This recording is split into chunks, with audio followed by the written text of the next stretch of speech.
Elegance, sophistication, resilience, versatility.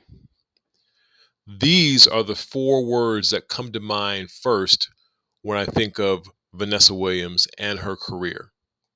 I'm going to touch on all 4 of those, but specifically I want to get into the last 2, resilience and versatility.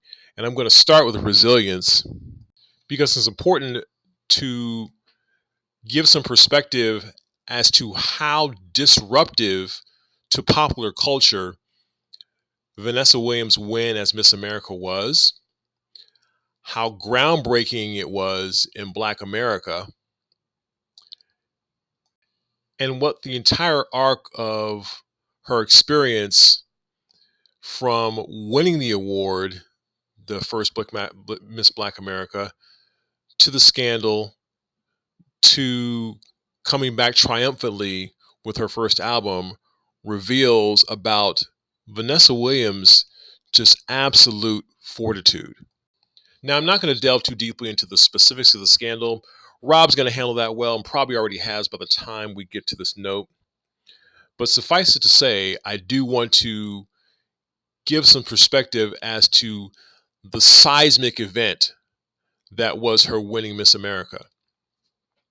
Ladies and gentlemen, particularly some of those of you who are a little bit younger, you're used to seeing Black Miss Americas.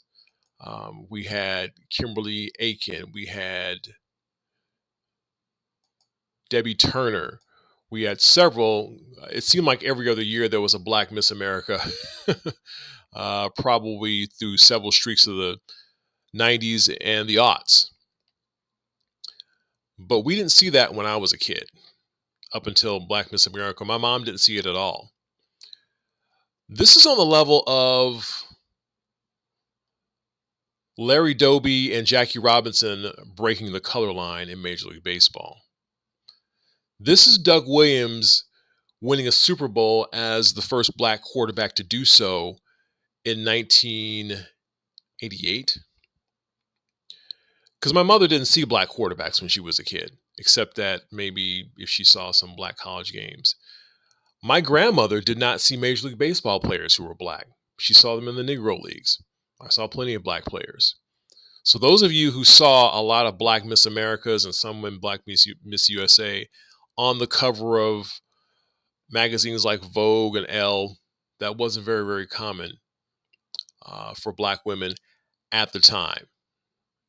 So she's a groundbreaker in that sense. Look, listen, Vanessa Williams got death threats before the photos came out, before that penthouse was released. I'm going to digress for a moment and give a shout out posthumously, obviously, to Hugh Hefner for doing the right thing. I don't know if Rob has covered this, but Hugh Hefner got the first crack at the photos, and he flatly refused. He was not going to allow, first of all, the unauthorized use of those photos and to be tied to them, because he just felt that was not the right thing to do. Hefner was always an ally to Black folks. Let's go back to the 60s right quick, or the late 50s. He had a show called the Playboy Club Show. And it was the first show that actually showed people of different races mingling and dancing on a dance floor, being interviewed and given panel. And the show was a hit around the country, except in one place, in one region.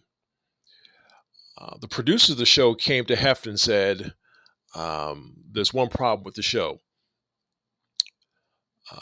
We can't sell this show in the South because there's Black people mingling with white people on the dance floor and at the bar. And so if you want to sell that show down there, you're going to have to remove the Black people from the set. Hefner said, fuck them. I'll forego the advertising revenue for the entire region to stand by my principles. So it is indeed not surprising that Hef was not going to take part in the destruction of the first Black Miss America. And boy, did they try to destroy her, dredging up every disgusting trope and stereotype going back to colonial times of the wanton Jezebel black woman. And even the respectability politics peddlers of black high society turn on her as well. But what they didn't count on is who had her back. And who had her back was the black rank and file. You see, Vanessa was fast-tracked for mainstream success based on her win. And you can go back to the period of time where after the announcement and her resignation aired an episode of Partners in Crime with Lonnie Anderson and Linda Carter, which is a very popular show at the time. But that episode had been filmed before the scandal broke. And for a while, obviously, that was derailed.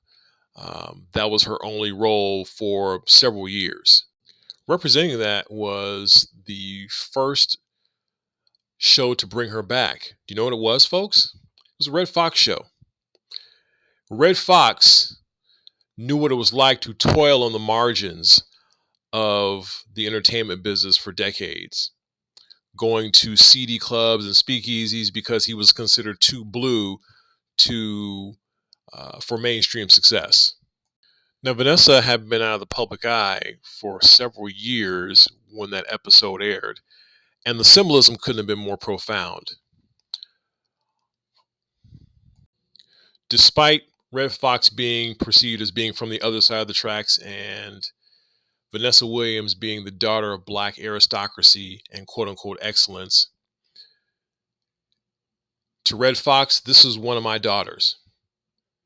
I'm one of the elders. I'm a black male elder, and I am not going to let, on my watch, the first Black Miss America be cast to the trash heap.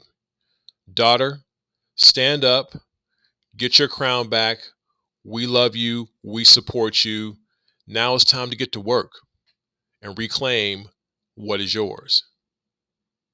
This embarrassing moment of her career was one of our proudest moments as a people in showing that we can circle the wagons and support one of our own. And I want to specifically shout out to the brothers at the time, to black men, because, the sisters were bumping.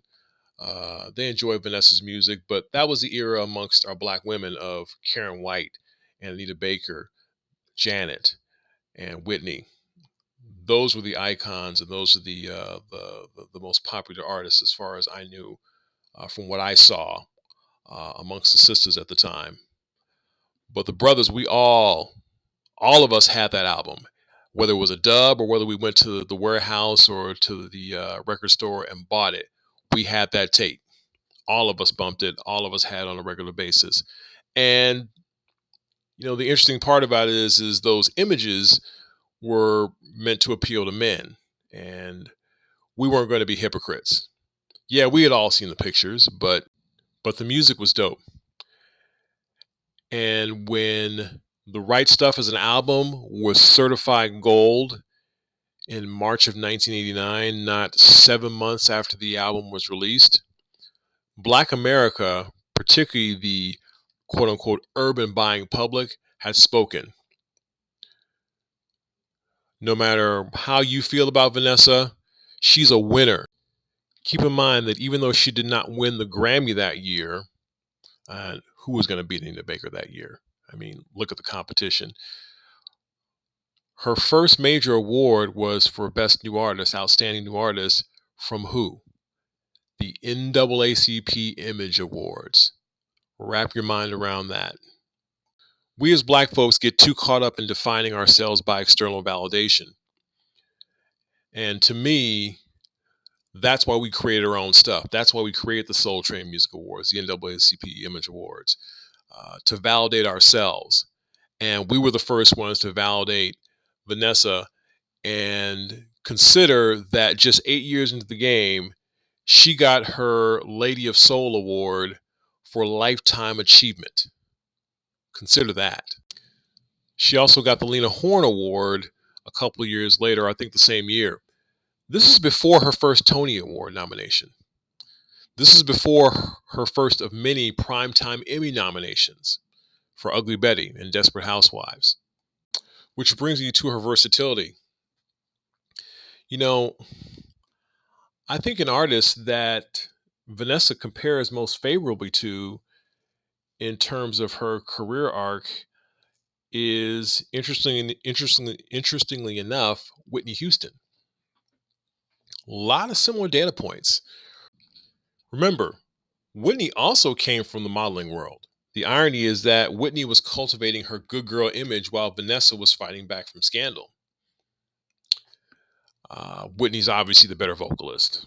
Um, it's, but however, I would say this: Vanessa's a lot closer to Whitney in vocal talent and achievement than Whitney is to versatility on the screen and on the stage. Whitney could not. She didn't have the stage career that Vanessa did, and she doesn't have the multiplicity and the variety of roles on the screen that Vanessa had, both on the small and the big screen. She had the bigger, more iconic role in The Bodyguard and also in Waiting to Exhale. But Vanessa is a Swiss Army knife. She could do anything, and she was elite at all of it. And she was able to demonstrate that she had all of it in large part because we, as Black folks in America, were not going to let her fail.